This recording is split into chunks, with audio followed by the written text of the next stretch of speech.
Ở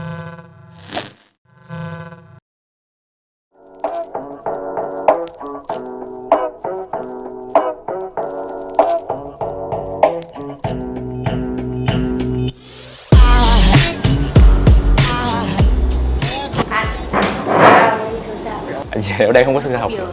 Nước cốt dừa. Bà nội. Xả dai chưa? Welcome to Bar Stories. Em thấy chỗ này thế nào? Chữ rồi ha? Chất. Chất. Dạ. Chỗ này là The Alley, là một cái chỗ mà anh mới khám phá. Dạ. Em thường thích uống cái gì? Thực ra là cái gì cũng được. Dễ dãi. Tại vì em cái vị của em ngộ lắm, em không có thiên về cái gì hết. Nhìn bằng em á, anh đoán là em bợm lắm đúng không? Không, xịn bất cứ lúc nào, uống nhiều, dạng như bất tử luôn. Bất tử luôn.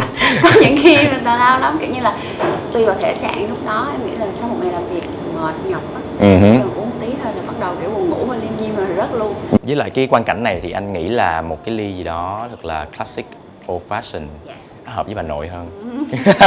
Anh đừng nhắm mắt như thế này. Mấy cái đó là garnish, các loại trái cây khô. Em định lấy ăn đó hả? Một miếng là 100.000. Tự nhiên bây giờ em cắt tóc ngắn xong mà anh thành tóc dài. Không, em rất thích da tóc dài nha, cột. Dài vậy nè. Em tính hết rồi, sau này em mà có con á, con trai á, cho để tóc dài cột xinh. Vậy nhỏ xíu em cho để tóc dài luôn. Ok. Con gái hay đứa cạo đầu đinh đây nè. Cái này là rum Zacaba. Thì cái này được làm từ mía.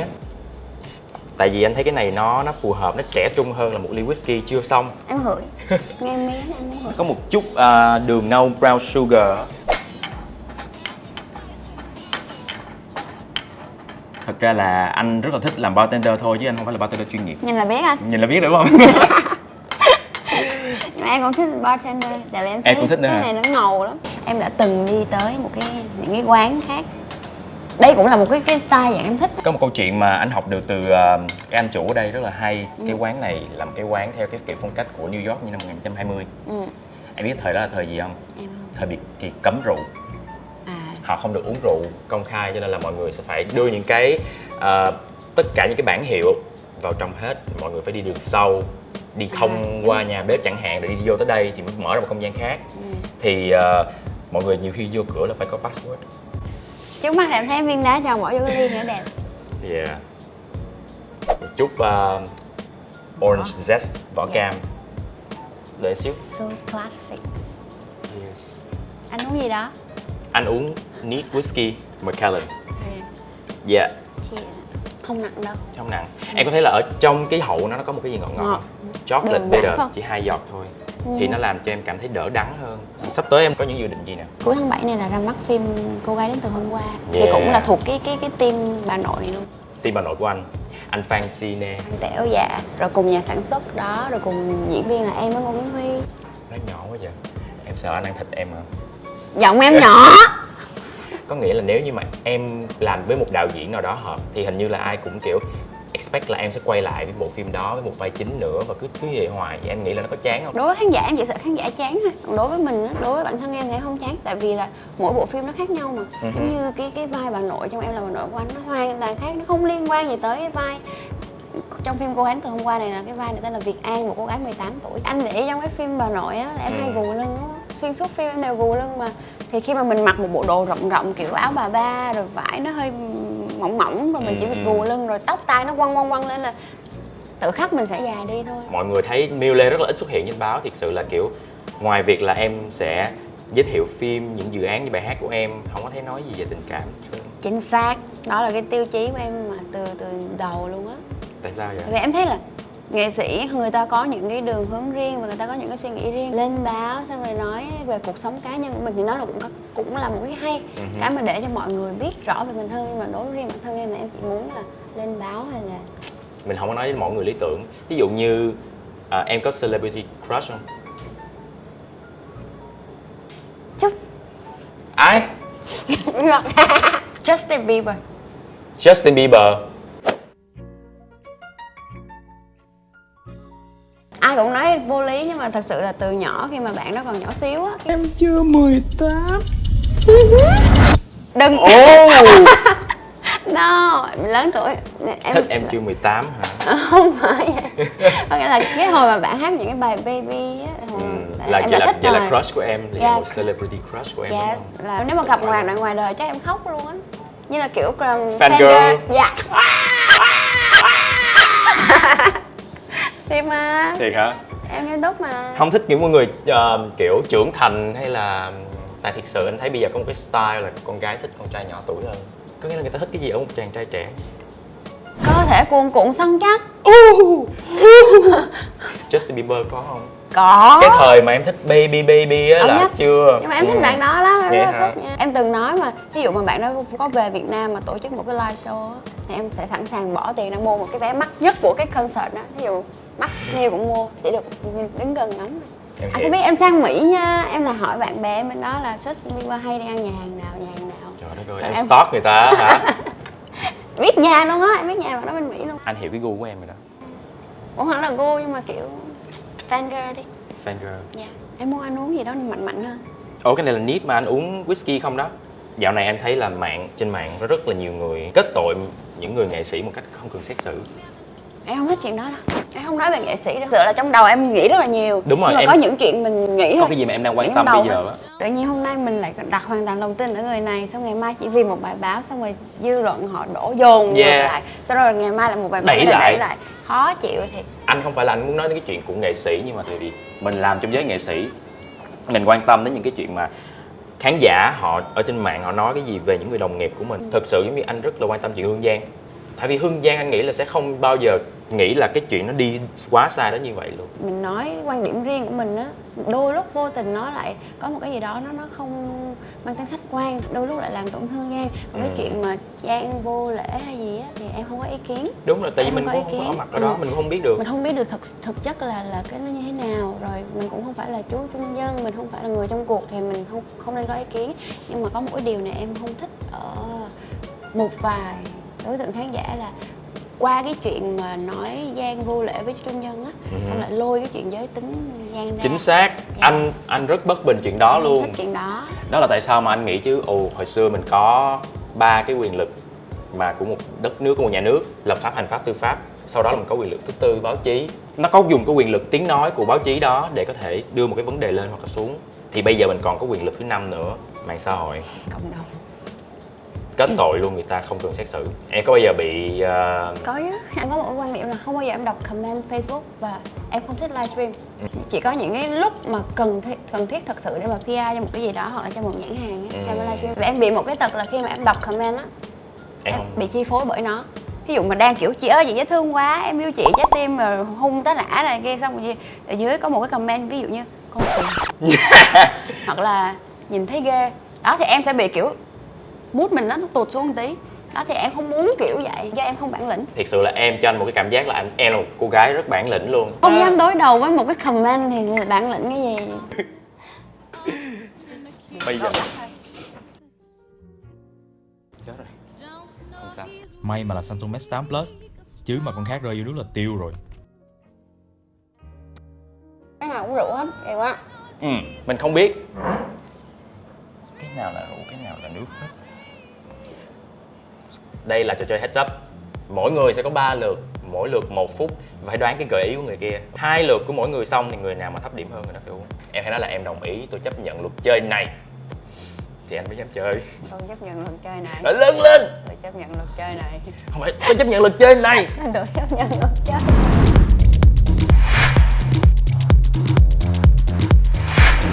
Vì có 3 chủ đề là mùa hè, tên bài hát với tên phim. Em chọn mùa hè. Em chọn mùa hè. Đúng với bộ phim mà em đang chuẩn bị ra mắt đúng không? Mùa hè. Nóng chảy mồ hôi tả sao ta? Nóng, nắng, cháy, nám. Ok. Ăn kem. Đúng rồi. Du lịch, leo núi, Cần đúng. đua xe, đi phượt, Đúng rồi. bơm kem chống nắng, Đúng rồi. bơi, đi bơi, bikini, Đúng rồi. lướt ván, Cần đúng. lướt sóng, Đúng rồi. À, bóng chuyền, chính bóng chuyền bãi biển, Ủa sao biết hay vậy? À,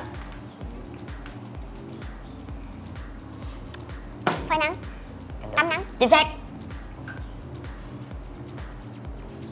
Chơi cát. Gần đúng. Nắng cát. Tạo hình cát. Hết giờ. Cái gì đó cát. Xây lâu đài Cây cát. lâu đài. Trời ơi. Gần đúng, em giỏi rồi đó. 4 từ là ngực. Con gái. Có con. 4 từ là mẹ, con gái. Miêu phim của em đóng hả? Không phải. Ngày này. Bỏ qua đi. Bỏ qua.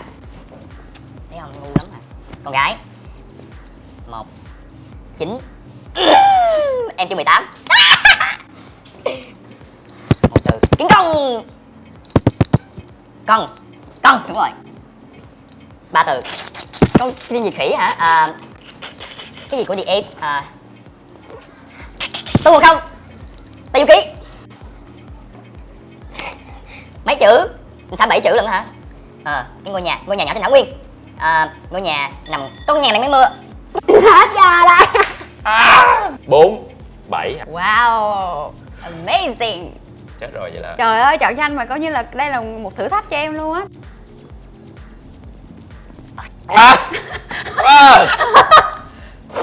Ok, sure.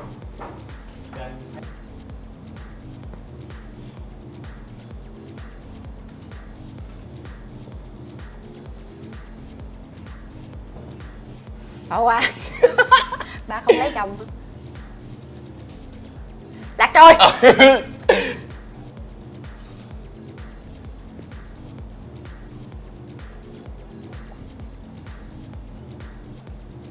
Vứt. 4 chữ thôi mà. Vứt gì? Vứt hả? Vứt nước. Vứt hút. Vứt lào. Vứt thuốc. Vứt lào. Bài nào có từ lào? Lào út lào. Bỏ qua không? Bỏ qua. Trời ơi. Trái tim. Tim. Ui, khó quá. Khó quá. Anh ta hết mồi luôn. Yêu là tha thứ. Yêu là tha thu của ông Lee Sin. Cái bài kia là gì? Quăng ta cái bon. Ông nội ơi, cái quăng ta cái bon là cái gì ông nội? Bắt đầu. Quéo Mấy quá chữ? này nè. Mấy chữ? 4 chữ. Ok. Tản ra đây. Lẹ lên Miu. Em không biết tả cái này thiệt. Bây giờ 4 chữ, chữ đầu là cái gì nè? Cái từ này tả làm sao? Bỏ qua. Ok. Mấy chữ? Rượu. Rượu vào lời ra. Cà phê. Cái ly nãy đâu rồi? Cái ly hồi nãy hả? Đá. Đáy. Mọt chim đáy biển. Mạch. Nhớ là đi lúc nào? Cái đó là dầm á hả? Nhầm cái gì? Dầm đường, dầm đá, dầm đường. Cái gì vậy? Dầm đường. Con gì? Con gián hả? Con gì mà bu vô? Khoan. Trời ơi, khó lắm. Kiến bu. Con gì mà bu vô? Kiến bu vô cái đường. Bằng ngọt chết rồi. Ông Mân rồi chết rồi hả? Đường hồi nãy cũng là ngọt đó. Khó quá à. Anh lại chọn cho anh tiếp đây. Nó hại tôi rồi. Lại nước thánh nữa. Ok, cuộc đời mình bắt đầu từ ánh sáng rồi đó. Chuyện cổ tích. Cây vú sữa. Trời ơi, sao mà hay quá vậy?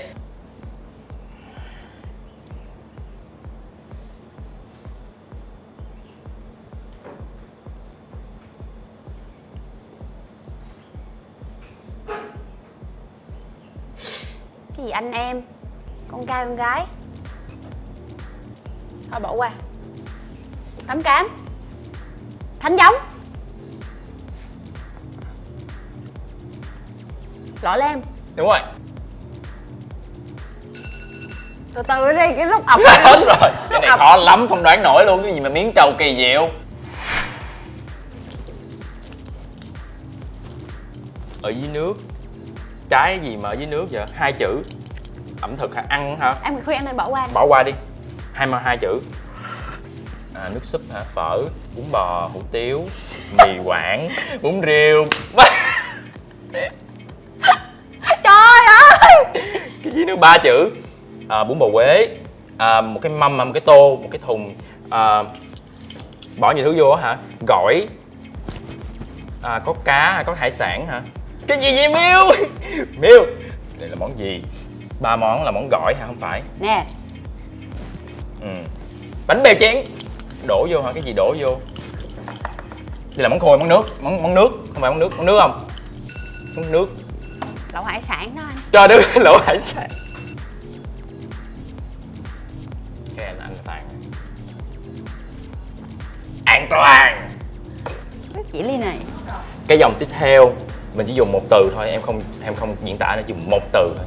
Em nói hả? Ừ. Ví dụ Ví dụ như là con mèo đúng không? Thì em sẽ dùng cái từ là chuột. Thì anh sẽ nghĩ ngược lại gì đó. chứ không, ví dụ không được nói meo hay. Đúng rồi. Ok, em hiểu rồi. Một chữ là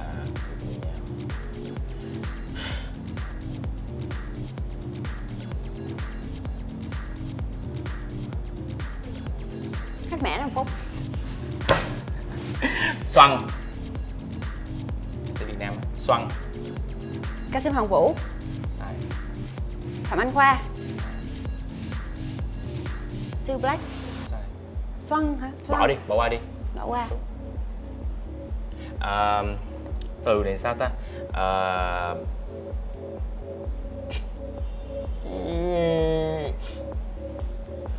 Hôm qua từ này nói sao ta? Sơn Tùng MTV. Sai. Mỹ Tâm. Ừ. Quang Dũng. Mỹ Tâm, Thanh Thảo. Bướm. Bướm hả? Bướm là Hồ Quỳnh Hương. Mariah Carey. Bướm là có một người tên Bướm nickname. Ai vậy? Bỏ qua. Đại Nhân. Thanh Duy, Hòa My. Thanh Yeah. Đúng. Thanh Duy. Biết này, rồi thua anh hết giờ đó. Anh biết bướm là gì không? Ai? Hồ Quang Hiếu. Mà chẳng lẽ em nói là Con Bướm đâu Xuân á hả? cái ly này là cái ly hồi nãy em tính lấy cho anh rồi nè. Yeah, vui không em? Đúng không? Anh hỏi em. Ôi, thiệt luôn. Nồng quá. Chúng ta đã chiến thắng xong trò chơi rồi đó. May không nói là anh là 3 ly rồi đó. Cư dân mạng 6 cân. Cái gì? Anh nói gì? Anh sẽ chụp lại những comment. Có hả? Có. Anh nghĩ là em chưa bao giờ đọc. Nó không bao giờ đọc thì cũng không đúng, cũng có từng đọc. Và Ok. từ những cái lần đọc đó mình quyết định là mình sẽ không đọc comment Facebook hay gì nữa. Cho nên nó cũng có một cái mặt trái là đôi lúc có những cái người thân, người quen, bạn bè rất là thân thiết comment vào thì lý ra mình phải reply hoặc là mình phải tương tác lại, mà mình bơ luôn. Tại vì sao? Không phải là mình chảnh hay mình gì hết, mà vấn đề mình không hề đọc. Bây giờ thì mình sẽ đọc. No, đừng có tàn như vậy đầu ngày đầu Đây là tháng. cái cơ hội là em sẽ phản ứng lại và em có thể nói với khán giả là hey, this is not good. Anh ơi, cái chuyện mà mình nói it's not good thì nói vậy thôi, nhưng mà không có cách nào mình giải quyết được cái hiện Không trạng sao. này, đúng không? Tất nhiên là có những khán giả nhỏ tuổi theo dõi em, họ sẽ nghe em nói đúng như thế. Tại vì bao giờ em cũng kiểu mặc kệ ai muốn nói gì nói thì họ cứ làm tới. Nhưng mà khi em nói một câu là cái này là không có tốt, ba mẹ bạn sẽ buồn lắm. Rồi nữa em nói anh nghe một cái bức xúc của em nữa nha. Anh có bao giờ bị kiểu như là chị ơi add Facebook em đi, em yêu chị lắm này kia là em dành hết tình cảm cho chị này kia, xong rồi mình tại vì nó bị rơi vô cái tin nhắn rác mà em đâu có đọc được, xong rồi tới hồi lâu cỡ 1 tháng 2 tháng con chảnh chó hay là trở mặt liền. Trời ơi, trở mặt lắm. Có những cái tin nhắn mà đọc vô rất là đau lòng, dùng những từ chó, từ khốn nạn, từ thấy ghê, nó là Ok, hiểu. nó là một cái mặt trái lắm Mặt á. trái. Bây giờ đâu có lẽ là mà trả lời hết được mọi người. Đúng rồi. Nhưng mình dùng những cái chương trình mà em có thể nói một lần nhiều người coi. Quá xấu tính. Xấu tính tại sao? Anh á, anh xấu tính á. Thà anh có em chụp hình xấu đi giờ bắt đọc với đây. Mời em. Hồ Anh, thất vọng với dàn diễn viên không đúng như hình dung của tôi khi đọc tác phẩm. Vậy là đang nói về cô gái đến từ hôm qua hả? Không sao đâu. Tại vì ngày xưa cái phim Em Là Bà Nội của anh cũng bị những cái câu như vậy. Và có những câu như là tại sao là Miu Lê mà không phải là ABCD. Đó, câu này chưa nặng lắm. Chưa nặng lắm, từ từ. Với cả là dàn diễn viên nói chung. Nhóm đầu quá rồi, run rẩy. Trời ơi. Châu Triệu Nhật tóc ngắn xấu quá, không phải ăn theo nha. Sơn Tùng nói một câu rất là hay, em thấy là nó là cái trend ở một khoảng thời gian dài. Mình thích thì mình làm thôi. Nếu mà em cắt tóc em có khóc không? Trời ơi, nhưng người ta hay nói là cắt tóc thề, người ta tiếc rồi người ta khóc nữa nghe. Anh thấy trên truyền hình á, mấy cô gái mà kiểu chuẩn bị đi vô kiểu makeover cắt tóc là khóc như mưa. Mặc dù biết là sẽ cắt tóc từ đầu. Họ tiếc ha. Em có khóc không? Em không, em sợ không, em vui cười ha ha ha. Em rất thích cái cảnh Em rất thích cái cảm giác mà khi mà mình đụng tay lên cổ mình không thấy tóc mình đâu á. Mình Thiệt hả? ngoài cái quá trình mà làm sạch tóc ra, gội đầu xong là chỉ cần sấy thôi, để tung lên xịt một vòng keo rồi đây. Thực chất nha, nói này hơi ở bẩn tí là cái tóc này mới gội đầu xong nó không đẹp bằng một ngày sau. Hay là phải dơ nó mới đẹp đúng không? Nó phải bết bết, nó có tí mồ hôi thay vì mình xịt wax. Cho nên Lúc mà quay hình lên phim là lúc dơ nhất. cái này là thật chất là em mới gội đấy chứ, nhưng mà bình thường là 2 ngày em gội. Ok. Ok. Chị có nói anh cũng không biết đâu. Trương Minh Khoa Official. Miu Lê là ca sĩ xinh nhất Việt Nam, ai đồng ý điểm nhanh. Nhưng mà những cái câu này rất là kỳ nha. Thí dụ muốn khen xinh thì bạn có thể là trong mắt tôi bạn xinh lắm. Đừng là những cái mà so Biết sánh. tại sao không? Những cái câu này nó thâm thúy lắm. Nó thâm thúy lắm. chê luôn, để đầu tóc thấy gớm, nhìn không ưa. Bạn Thông Phụng, dạo này tàn quá idol, màu son môi xấu quá, bầm như thịt bò á ha. Em rất là thích những cái comment như này vì anh nhìn ấy, anh nó có một cái gì đó nó rất là thật, nó thẳng thắn á. Nói có sao nói vậy? Em biết cái comment này là từ tấm hình nào rồi, tại vì đợt trước qua Mỹ em có đi vô một cái mall và em mua một cái màu son, tại vì ở bên Mỹ á con gái nó không có trang điểm như con gái Việt Nam mình đâu. Mà màu son đậm bầm là trend đúng không? Yeah, có những người đánh màu đen thui luôn anh, và em nghĩ là những cái màu đen đó chỉ đánh vào dịp Halloween và em có mua về hơn 2 cây. Nhưng mà ra đường mà chị rất là nhiều người cũng không hiểu là tại sao con này nó khùng vậy, tại sao đánh một cái nồi son như vậy giữa đường phố Sài Gòn. Ở Việt Nam thì hơi dị, hơi weird. Hơi dị. Yeah, nhưng mà ở Việt ok thì Nhưng mà ok. thích, không sao Đợt hết. qua đó em đánh xong em chụp hình thì em làm quá chị comment cái gì vậy, màu son vậy vui mà. Miu Lê xinh nhỉ, giọng ngọt ngào thiệt. Nhưng Vòng 1 như gái 2 con vậy. thông báo với bạn là Miu Lê đã giảm được 15% mỡ rồi. Tính mà. Em nói với bạn đi, bây giờ Miu Lê không còn gì nữa, bây giờ Miu Lê không còn là gái 2 con nữa. Bạn đừng nghĩ Buồn Miu Lê như quá. vậy. Không có gì buồn hết á. Thì ngày xưa xuất phát điểm bé hồi nhỏ là bị suy dinh dưỡng mà còi cọt, xong lại uống một cái loại sữa mà gọi là canxi mà giúp gọi là kích thích ăn uống và giúp gọi là nó bổ sung chất dinh dưỡng. Thế là em ăn uống quá liên nhiều. tục, uống liên tục 4 năm không gì, không thay đổi anh, người nó vẫn còi cọt, em thấp nhất lớp và em ốm nhất lớp. Sau 4 năm bắt đầu cái sữa đó nó tích tụ đủ trong người, nó phát phì ra. Anh có tin là lúc đó em cao 1m58 mà em nặng 74 kg không? Vậy cái gì nặng nhất? Cái đùi. Cái đùi. Bụng. Ok đó anh hỏi. Béo phì giai đoạn 1, 1,5 gần giai đoạn 2 luôn, xong rồi chuẩn bị lên lớp 10 là áo dài đi học đó, ý thức được cái chuyện đó, Thì lúc đó mình giảm mới cân. Cũng nhờ vậy mà em được có may mắn bước chân vô nghề này đó chứ. Bởi vì bạn thấy không, phải vượt qua mặc cảm tự ti của bản thân. Chỉ có mình nhìn vô mình mới biết mình có khuyết điểm ở chỗ nào đúng không? Che lại giấu đi. Đúng rồi. Rồi lên sân khấu diễn á, anh biết là đèn nó chiếu vô á, mà người mình nó mở nó rung á, mình nhảy những cử chỉ động giống như là kiểu mình dùng camera mà siêu nét siêu chậm, mình thấy cái cục mở hoặc là cái cơ thể mình nó rung vậy nè, kiểu như là phải thóp. Anh có biết cái anh có hiểu cái cảm giác Anh hiểu. mà vừa hát vừa lấy hơi vừa thóp không? Phạm Bá Tiến, bạn này là nam ha, cắt quả tóc nhìn như con rồ là cái gì? Con rồ. Con rồ. Bạn này ghi sai chính tả nữa. Chưa có được qua lớp 5 nữa nha. Ngày trước thần tượng Miu Lê, hôm nay xin bỏ theo dõi. Đây, cái đó. này nói thẳng Bạn luôn. nhỏ là phải nói với bạn nghe. Cái này là một cái điều mà xưa giờ em suy nghĩ rất là nhiều và em cũng rất là bức xúc chuyện này. Cái này là hồi nãy em nói với anh là em rất là thích Justin Bieber, không hẳn là thần tượng, tại vì em luôn luôn suy nghĩ là cả cuộc đời này em thần tượng mỗi mẹ em thôi, em không dùng từ thần tượng cho ai hết, nhưng mà thích thì có nhá. Em rất là thích Justin Bieber, tuy là Justin Bieber rất là nhiều scandal anh biết đó, đánh lộn đánh lạo rồi vô tù rồi lộ hàng rồi hết, nhưng mà cuối cùng là gì, cái sự mà mình yêu mến á, nó vẫn hàng ngày ở trong lòng mình, và thậm chí là qua mỗi bài hát, qua mỗi sản phẩm em càng yêu mến người này hơn. Thì có rất là nhiều cái bạn mà em không biết là riêng fan của em hay là fan của những ca sĩ khác hay là khán giả Việt Nam nói chung, ngày hôm nay họ mở miệng ra chị ơi em yêu mến chị lắm, sống chết, kiểu như là viết những cái status kiểu như là đốn tim mình luôn. Nhưng mà vì ngày mai ví dụ mình cắt một đầu tóc mà bạn đó không thích, hay là vì mình mặc một cái đầm mà bạn đó chê là quê đi, thì bạn nó sẵn sàng buông những cái lời như là thôi từ nay không thần tượng nữa. Thì em đặt dấu chấm hỏi cái từ thần tượng ở đây nó là gì, cái từ yêu mến ở đây nó là tới cái mức độ nào đó. Cho nên là bây giờ khi mà em thấy những cái từ như là em yêu mến chị lắm, em thần tượng chị lắm á, thì em không còn bị thuyết phục như hồi trước nữa.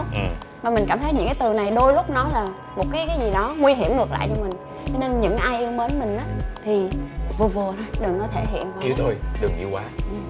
Thiệt á, bây giờ rất là nhiều bộ phim, những cái phim mà nói là mang mát là phim thần tượng. Thí dụ mà họ mời em đóng, em nguy hiểm lắm. Tại vì khán giả bây giờ em thấy họ không như trước đâu, họ không hiền lành nữa, họ dữ lắm, họ đanh đá lắm. Tuy em là ca sĩ, em là diễn viên, nhưng đối với thí dụ như quay ngược lại Justin Bieber đi, thì em là fan nè, em cũng là người hâm mộ nè, em cũng là khán giả nè, thì chắc chắn khi mà em coi một cái sản phẩm nào đó, hay em coi một cái clip nào đó, em cũng sẽ có những cái nhận định riêng, những cái nhận xét riêng của mình. Đó thì cái thời này em thấy là cái thời công nghệ, người ta được tiếp xúc nhiều với Facebook, với trang cá nhân, với là nhiều quá, xong rồi đâm ra người ta kiểu lộng hành quá. Người ta bị thiếu cái kỹ năng mà giao tiếp xã hội, người ta gõ có mấy cái phím nhanh quá, dễ quá, cho nên muốn nói gì cũng được. Với là người ta kiểu như là người ta muốn nói thì nói, không ai biết mình là ai kiểu vậy á, nên là không kiểm soát và không có trách nhiệm với cái lời nói của mình. Ví dụ mà ai đánh em cái bầm cục thịt đây, hoặc là vô tình làm cái gì đó xước chảy máu thì vài hôm nó sẽ lành và nó hết. Còn có những cái lời nói em bị ám ảnh hoài trong đầu luôn. Vậy em muốn người ta nhìn thấy em với một hình ảnh như thế nào? Bởi hồi nãy á, anh nói là sao em không chia sẻ chuyện cá nhân á. Em chỉ muốn là chia sẻ về công việc đó. Những cái gì mà bạn thấy là trên màn ảnh, trong nhân vật, đúng không? Đó, em muốn người ta chỉ biết mình về những cái công sức mình lao động thôi. Còn cái chuyện đời tư của mình thì em nghĩ là để mà mình được an toàn á, nên là mình tự tạo vỏ bọc cho mình. Vì thực ra em là một người không đủ mạnh mẽ để đối diện với những cái gì đó nó bất thường. Bây giờ anh mới hiểu á, thiệt á. Cái biết sao không? Nếu như anh là một khán giả, anh không biết về em, anh nghĩ em là một cô gái theo tự anh nhận định là một cô gái rất mạnh mẽ, rất bản lĩnh. Thì nhiều khi em lại không muốn người ta nhìn thấy em như vậy.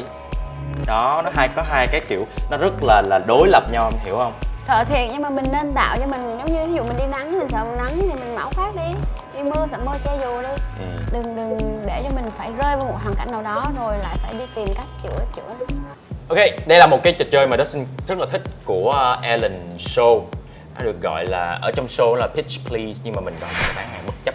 Có nghĩa là bây giờ Mule là người bán, nhưng Mule không được nhìn thấy món hàng này. Mule sẽ bán hàng cho Dustin, làm sao mà Dustin phải mua. Dustin sẽ đặt câu hỏi, Mule trả lời. Mule không được nhìn thấy món hàng nha. Đây là món hàng của chúng ta, ta-da!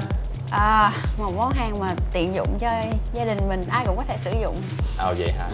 Nếu là em có sử dụng không? Có chứ. Có chứ hả? Công dụng của nó là gì? Nói chung là bảo vệ sức khỏe. Bảo vệ sức khỏe. Khi mà dùng thì mình khỏe hơn. Rất là khỏe và Khi mà mình dùng cái này mình có quan tâm đến chuyện là nó có vệ sinh không, nó có an toàn. Dĩ nhiên những sản phẩm của bên em bán luôn luôn vệ sinh an toàn. Phải. Nhưng mà về sức khỏe mình sử dụng được nhiều lần không? Tá đi tá lại được vượt mà anh. Vậy thì mình phải rửa. Cứ rửa sạch rồi xài lại thôi và bảo quản nó thật tốt. Hãy giữ nó trong máy lạnh thật mát. Thường thì cái này là mỗi người ai cũng có thể dùng hả? Hay là ai cũng có thể sử dụng hết, tại vì sản phẩm bên em là sản phẩm gọi là vì cộng đồng mà anh, có nghĩa là thân thiện với môi trường và hòa hợp với con người.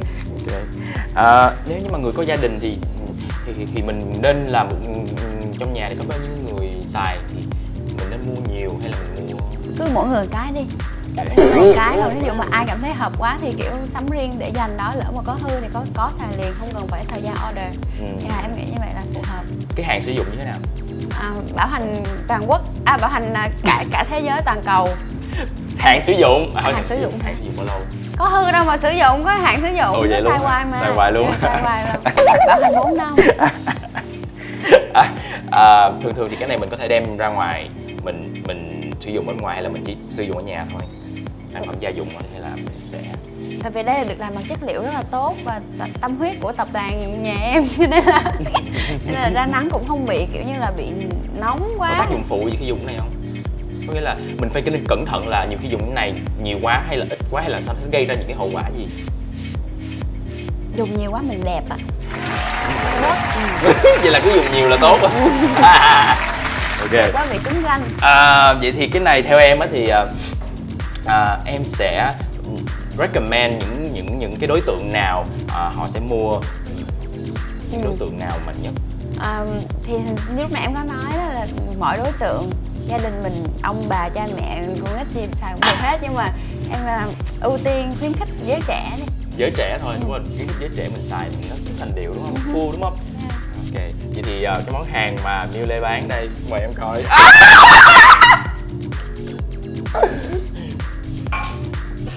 Cái này cả nhà đều dùng được. Đúng. Mà xài đi xài lại được nha, rửa là xài lại được. Cho Mule. Anh không có biết, cái này là hoàn toàn là anh không biết luôn đó. Em là người bán cho anh chứ anh không có biết. Hey, chứ anh đã nói xài đi là lại được cười. Đây là sản phẩm mà Dustin nghĩ là sẽ tốt cho trẻ em sơ sinh. Ngoài trẻ em sơ sinh ra thì đối tượng khách hàng nào có thể sử dụng được? Bà mẹ.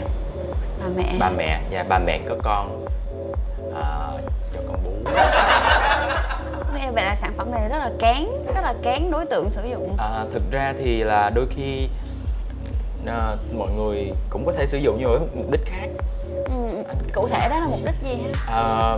Thí dụ như là nếu như mà không phải là bà mẹ trẻ em thì mình có thể sử dụng cho, giống như là đàn ông thì mình cũng có thể sử dụng tăng cái sinh lực chẳng hạn, kiểu dạng vậy, kiểu như là tăng sinh lý. Đàn ông cũng có thể sử dụng. Thực ra là sản phẩm nào thì tất cả mọi người đều có thể sử dụng. Tại vì cái sản phẩm này nó có rất là nhiều size, cho nên là cái size nào sẽ phù hợp với đàn ông, size nào phù hợp với phụ nữ hay là như nào? Thì tất nhiên đàn ông thì cần những cái size, anh thì tớ suy nghĩ là những đàn ông dùng cả những cái nhỏ hơn thì nó sẽ tốt hơn, phụ nữ thì lại dùng những cái to hơn.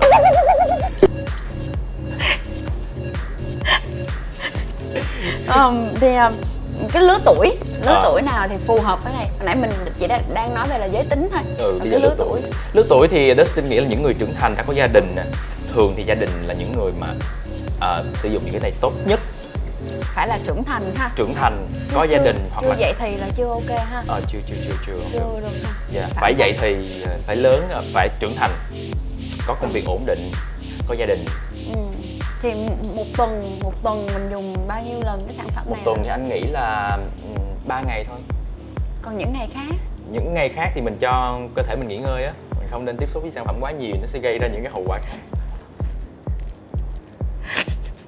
Anh cũng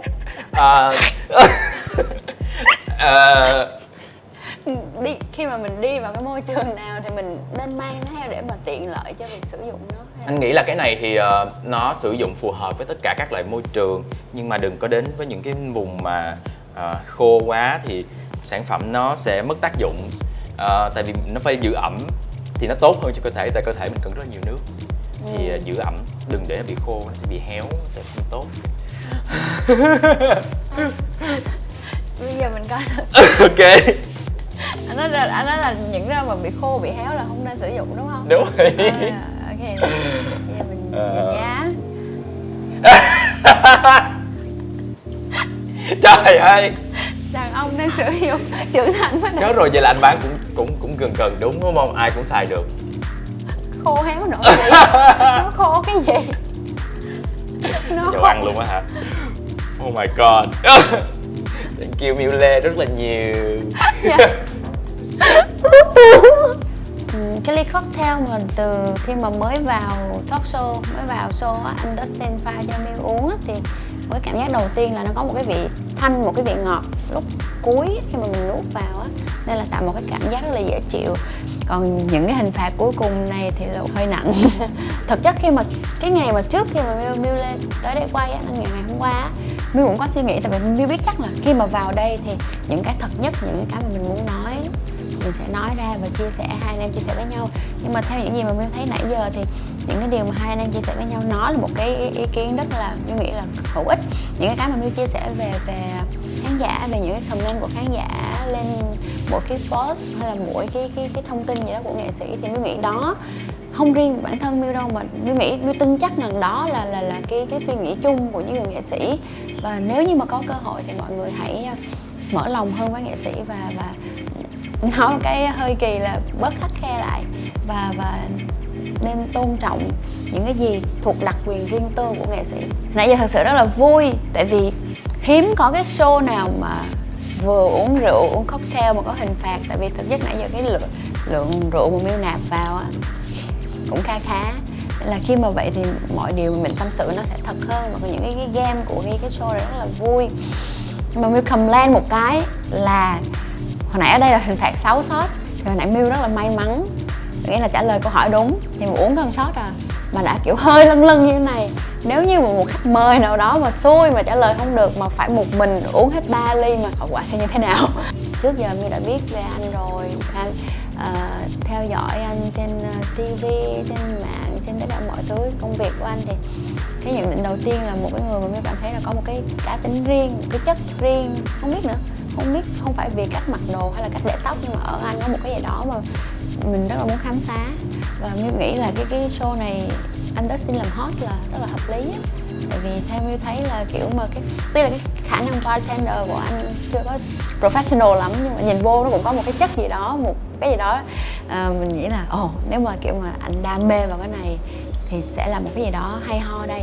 Và Miu nghĩ là cái show này rất là thú vị, nó rất là thật và nó rất là thử thách. Hy vọng khán giả sẽ đón nhận show thật nhiều, mong chờ những phần xuất hiện của những nghệ sĩ khác. Tại vì Miu tin là có rất là nhiều nghệ sĩ họ rất là thú vị, chỉ khi nào mà mình tiếp cận sâu với họ và mình nói chuyện tâm sự với họ, mình sẽ thấy được những điều thú vị ở họ. Tôi là Miu Lê, hãy cùng đón xem Bar Story cùng với anh Dustin và những phần tiếp theo nhé. Lúc mà xỉn em sao? Em xỉn lên buồn hả? Em thấy là em quéo lại à. Chứ kỳ vậy hả? Công nhận phòng tối màn hình S8 chụp ổn ghê.